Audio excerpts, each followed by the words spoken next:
And our very own Yamaguchi, who has been faculty member since 1991 at the Institute, is going to talk about his work on heparin sulfate. And he has a wonderful mouse model to talk about. So, thank you. Thank you for introduction, and welcome to the second Rare Disease Symposium. Okay. Which one is pointer? This one? Yeah, the red button. This right here. Okay, got it. Okay, the disease I'm going to. Okay, yes. The disease I'm going to talk about is multiple hereditary exostosis, which is caused by the mutation of the EXT1 or EXT2 genes, which is an enzyme essential for the heparan sulfate synthesis. I start with introduction of the disease. This is a mainly bone disease, either caused by multiple hereditary exostosis, MHE, or multiple osteochondroma, MO. And these are the phenotypes. The major phenotype is the formation of multiple benign bone tumors called osteochondromas. And also these patients tend to show characteristic bone deformity, especially in the forearms, in a bowing of the forearm. And it is one of the most common genetic bone dysplasia in 1 to 1800 to 18,000 to 50,000. And caused by the heterozygous now mutations of EXT1 or EXT2. In other words, it is autosomal dominant. And the EXT1 is an ER-Golgi enzyme, essential for the heparan sulfate synthesis. Heparan sulfate is, the glycosmic glycans attached to the core protein to form the proteoglycans on the cell surface and extracellular matrix. Just mentioned the polycan in the previous presentation is one of the heparan sulfate proteoglycans. And because of the heterozygous mutations, heparan sulfate production in mutant chondrocytes, the patient's cells are reduced about 50%. It is in a haploinsufficient situation. Basically, I have been working with the proteoglycans, not this disease. But because of the relationship and the interaction with MHE Research Foundation, Sarah Ziegler and Craig Eaton, the representatives of this foundation is present in the audience. And this foundation has been a central instrumental to promote the research on the MHE and bring together all the heparan sulfate researchers and the MHE clinicians together and to get the new kind of community focusing on the understanding and treatment of the disease. And this, these are the activities of the MHE Research Foundation. But I want to emphasize as enlightening scientists is one of the major the contributions of the foundation. I understand. And this is a picture of the actually the almost entire international community of MHE research, which was taken at the third International MHE Research Conference in Boston 2 years ago, which I chaired. And the next, this October, Maurizio Pacifici is going to chair the fourth International MHE Research Conference. Okay, heparan sulfate biosynthetic pathway is going like this. And this is a mature heparan sulfate, which has sulfate residues, negative charges, and this chain interact with lots of different bioactive molecules, such as growth factors, morphogen, and cell surface receptors, and extracellular matrix molecules. So this is a really bioactive component on the cell surface and extracellular matrix. And the EXT1 is an enzyme catalyze this process. In other words, without EXT1, the heparan sulfate chains do not form. Okay, so in the patients, the amount of heparan sulfate chains reduced by 50%, mainly by the reduction of the chain length. So I have been working with the heparan sulfate, actually independent from the MHE research for a long time. But when I first contacted with Sarah Ziegler, of the director of the, the vice president of MHC Research Foundation, I started working on the condition knockout project on the EXT1. And one of the projects I first did was PRX1-CRE-based knockout, condition knockout, because we are interested in the function of heparan sulfate in the skeletal development. And this conditional system targets limbal mesenchymal stem cells and their progeny, in other words, chondrocyte, perichondrial cells, and osteoblasts. So these are the phenotype of the mice, wild type, and in the knockout, condition knockout, the skeletal preparation shows a very, the truncated and short and broadened limb, forelimb, in this case. And interestingly, in the wild type, you can see the joint slot. This is the shoulder joint. This is the elbow joint, right? You can see the formation of the joint already at this point. But in the knockout mice, the shoulder joint do not form at all. And in the elbow joint, there is no cartilage in the elbow joint. So elbow joint is, elbow region is replaced by the continuous ossification, continuous bone, suggesting that the heparan sulfate is really essential to pattern the forelimb skeletal system, including the bone joints. Furthermore, the digits formation is totally messed up. The number of digit fingers are very aberrant, abnormal, ranging from 2 to 5 actually, but none of them shows a normal digit pattern. Okay, so this is a summary of the phenotype of the PRX1-based EXT1 knockout mice. So these are the phenotype, but this is a key question. We didn't find osteochondromas. We didn't find the formation of exostoses in these mutants. So, okay, but how about exostoses? Okay, so even though we reduced the amount of heparan sulfate in the limbal mesenchyme, we didn't see the formation of exostoses. There should be some difference between the human disease and the mouse conditions. And actually, there have been several enigmas and puzzling issues surrounding this disease. So we know very clearly what is a causative gene, and we know very clearly the function of causative genes, which is the production of heparan sulfate. But still, there are several enigmas. One is the MHC caused by the loss of heterozygosity, which is an original assumption of the disease, because the human geneticists thought that this is EXT1 is a tumor suppressor gene, and they hypothesized a two-hit hypothesis, tumor suppressor gene hypothesis. In that case, we assume there has to be loss of heterozygosity underlying the formation of osteochondromas, but nobody has ever shown that.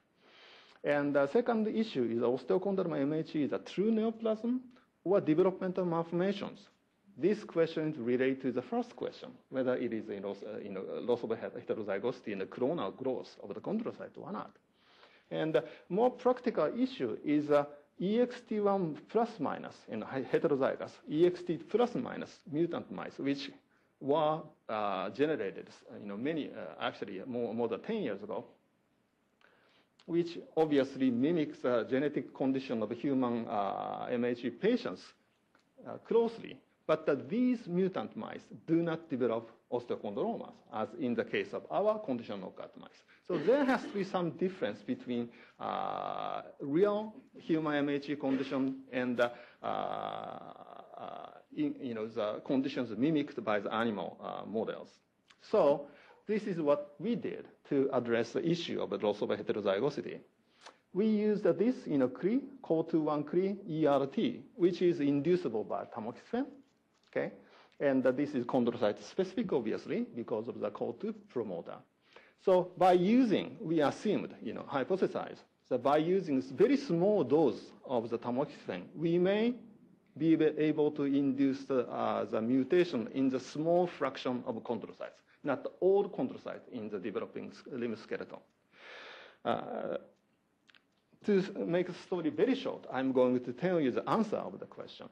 Actually, these mice develop the multiple osteochondromas as in the essentially the identical pattern as a human, MHE patients without even tamoxifen treatment. Okay, so I'm going to show you the phenotype first.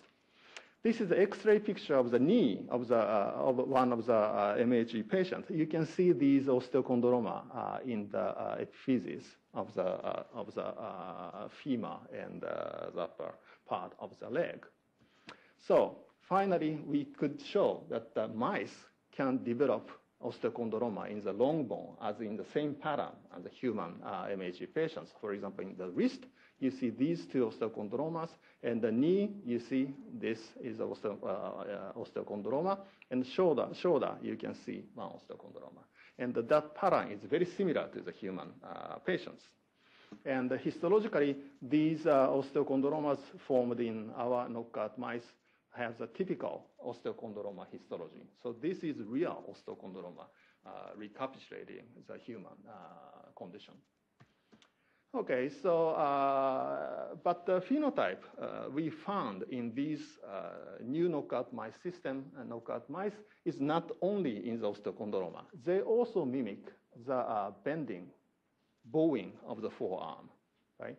And we see in this phenotype in 91.7% of the knockout mice. To summarize the phenotype, our mice recapitulates the phenotype very faithfully. For example, in humans, many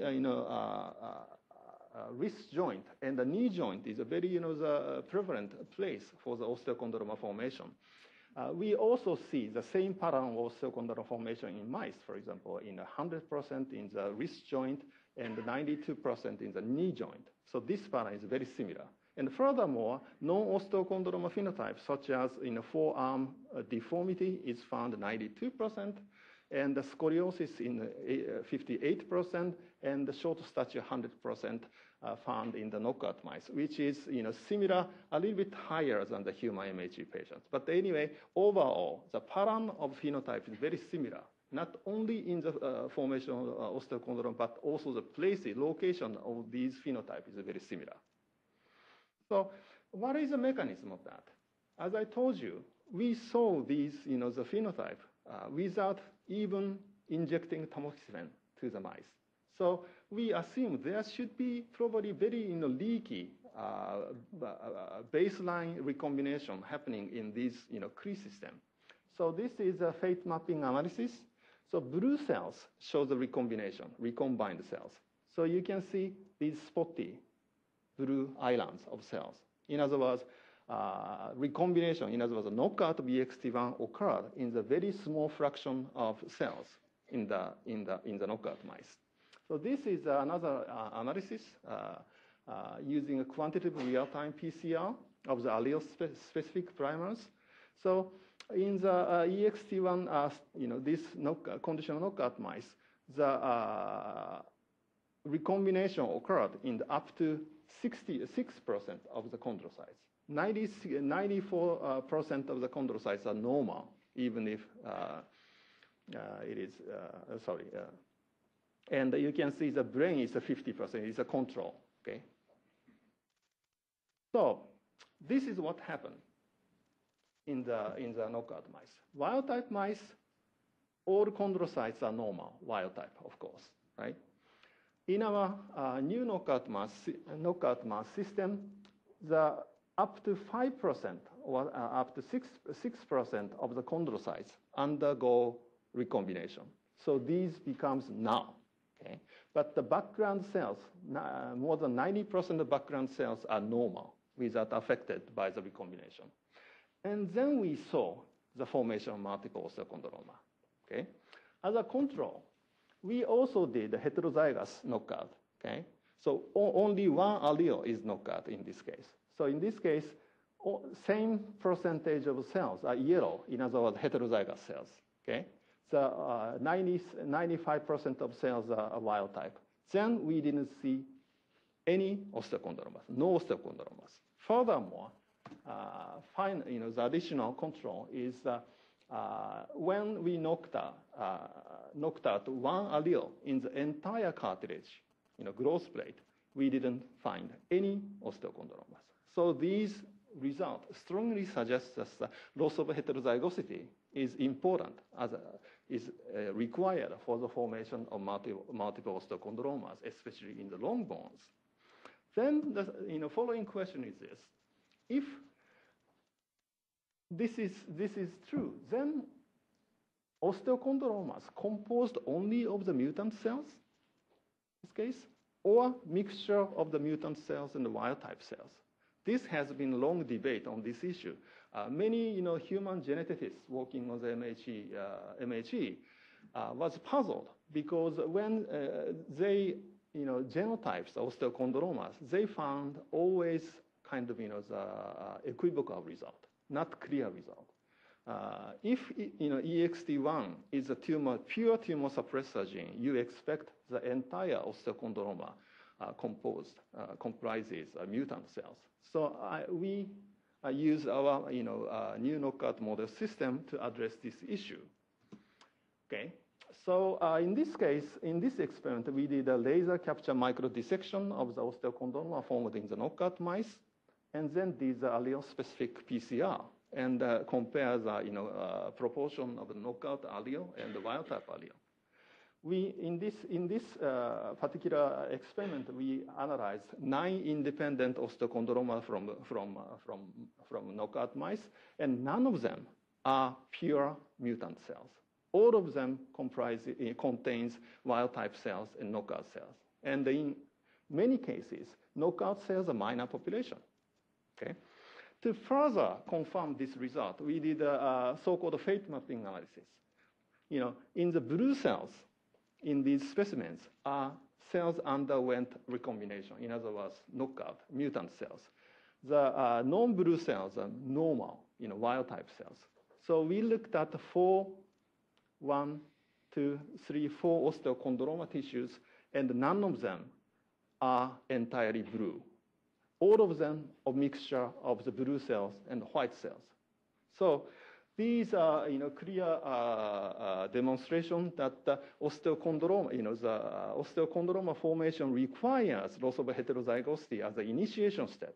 But the eventual osteochondromas are always a mixture of wild type and mutant cells. So this is a summary of the first part of my talk. EXT1 scale mice, this is a model mice I just mentioned, phenocopy the skeletal defects of MHE quite faithfully. Most notably, they develop osteochondroma in long bones with 100% pendulance. And a monoallelic inactivation of the EXT1 is a global or stochastic, does not cause any notable skeletal defect. Okay, so in other words, biallelic inactivation is essential. So osteochondroma developed in the EXT scale mice are not clonal growth of the mutant chondrocytes. So this is the current conclusion. Loss of heterozygosity of EXT1 is a likely genetic mechanism of the human MHE. But still, despite the importance of the loss of heterozygosity in its initiation, the growth of osteochondroma seems to involve cell non-autonomous effect of the mutant cells on the normal cells. Somehow mutant cells affects the behavior of normal cells to result in the osteochondral formation. So this is the current situation, and obviously we have to understand that this cell non-autonomous effect at the cell biological level. Okay, I change gears to the different aspect of the MHE. This is the neurological problems. There has been, MHE has been known mainly as a bone disease, but actually by talking with Sarah and the people in the MHE Research Foundation, we realized that this is not just the bone. Other tissues are affected by the reduction of heparan sulfate, and that is obvious because heparan sulfate is everywhere, okay, in the body. Essentially, all cells, animal cells, produce heparan sulfate. And when you look at the web for the websites, several different websites, you can see there are lots of mention of the Asperger syndrome, autism, social impairment, ADHD in the forum of MHE patients. Okay, So we got interested in what is the function of heparan sulfate in the brain. So we use a different second knockout system, which is CAM kinase 2 CRE-based knockout mice. And this CRE target only postnatal excitatory neurons. So development is not, supposedly development is not affected. Only function of mature neurons will be affected by the knockout using this CRE. And these are the mouse number and the genetic background we used for the following analysis. I'm going to quickly show you several movies of the behavior of these mice. First, this is the nest building. We first noticed that the knockout mice do not form nests. Okay? These are wild-type mice. They form nice nests, so to protect themselves. Okay? All right, then one of the major traits of the autism is the social impairments. They do not, socialize each other, right? So we can actually model the social interaction in mouse pretty well. Okay, in this case, these are the cage mate, actually brothers, and they live together since they are born. Okay, until the experiment. And the day before the experiment, we separated them into the different cages and maintained them overnight in that separated situation. And the next morning, we put them together in the same cage. And we follow the behavior of these two mice. Okay, so these are the normal behavior of two wild-type mice because they are brothers, know each other. So they interact very friendly, very extensively, and huddle together in the common nest. So how about the behavior of the two knockout mice here down?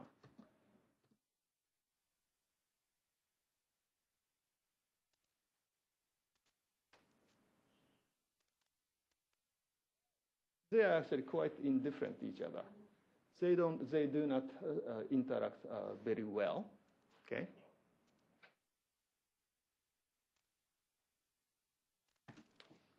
Okay, this is a quantitation of the social interactions. There are actually a huge difference between these two, but that is obvious from the movies, I think. And the second experiment is interaction between mutant mice and the wild-type mice. Okay. So we put the unfamiliar wild-type male mouse into the cage of this test mouse, okay, and then look at the behavior of this mouse, resident mouse, to the intruder. So this is the wild-type.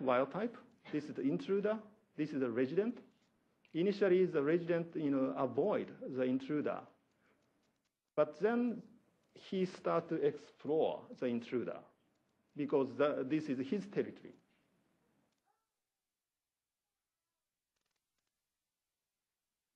They chase and explore the intruder.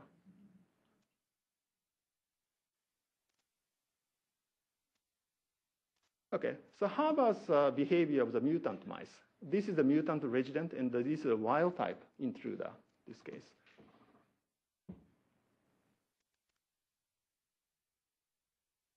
Look at the behavior of this mouse.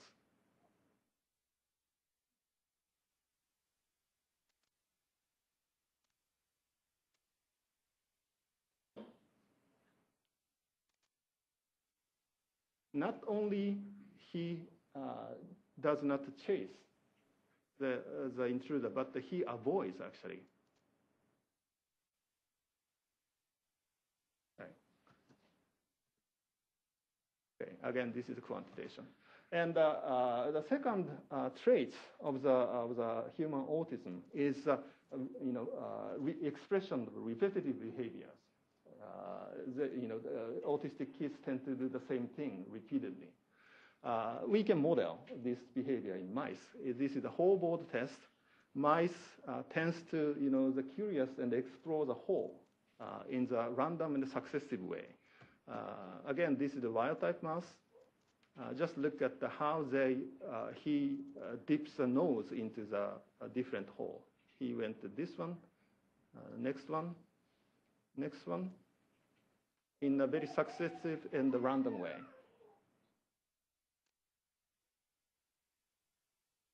This is the normal behavior. How about the behavior of the conditional knockout mouse? Somehow, he got interested in this hole.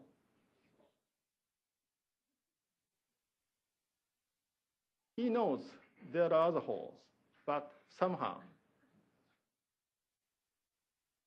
he's very insistent to dip into the same hole.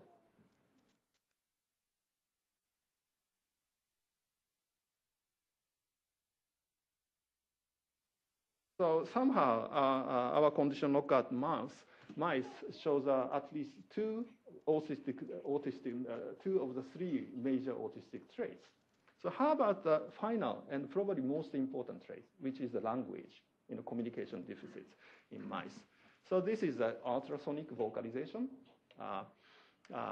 Mice tend, use the ultrasonic to not necessarily communicate. We never know which is the communication or not, but at least they, vocalize ultrasonic, sounds in response to the like a female odor or interaction with a female mice.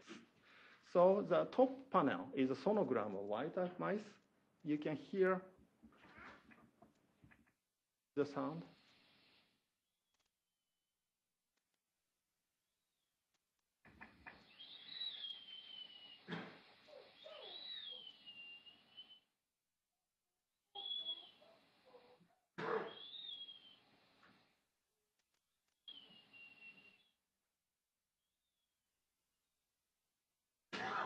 So in comparison, this is a vocalization by the conditional knockout mice.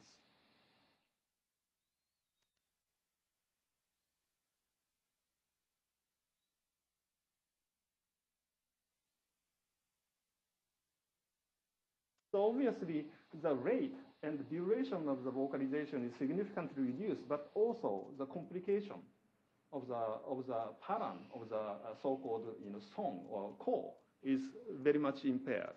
So this is just a quantitation of the ultrasonic vocalization. Number of calls are reduced very significantly. Duration is reduced significantly. But actually, time spent in sniffing the female, the material, is not so different. So this is not because of the reduced, interest in the female odor, but the vocalization is the key for the difference.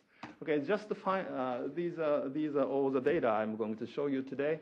But just one final thought about the importance of a rare disease research. One is the rare disease research, obviously, will address the cause, the mechanism of the rare disease itself, and may end up with the new therapeutic regimen, therapeutic approach. But at the same time, as I showed you in this data, through the information about phenotype and the symptoms of the sometimes neglected rare disease patients, we can develop the new idea of the function of the gene. And then such studies may develop the idea to the new idea to the more broad common disease. So in other words, I strongly believe the rare disease research is not only for the rare disease, but also the common, the health problem. So I'd like to, continue this, direction research, and I thank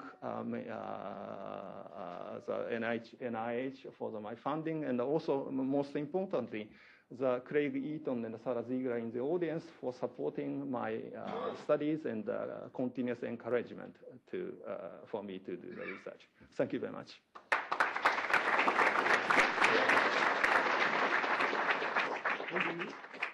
Have time for one or two short questions.